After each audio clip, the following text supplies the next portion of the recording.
What was the first time you wrote a screenplay? What was that like? The first time I wrote a screenplay, it was in sheer anger. I was in New Orleans and I was trying to act. And so I would go on auditions all the time and I would always read for the same parts.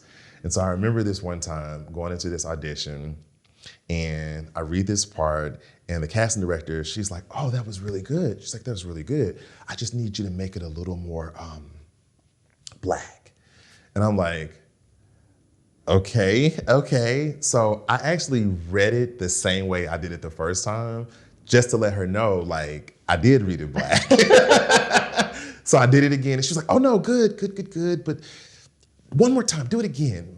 I need it just to be more just like black. And I'm like, okay. And I read it the same way again. And she said, I don't think you're getting it. I said, well, can you demonstrate it? Can you show me like what this black? And of course she does this stereotypical, homeboy, I guess black thing that no black people really actually do.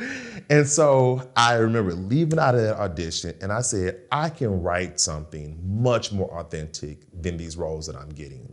And so I went and I sat down and I wrote this screenplay about 3 actor friends who wanted to come to Hollywood and the challenges of them making their career happen as actors.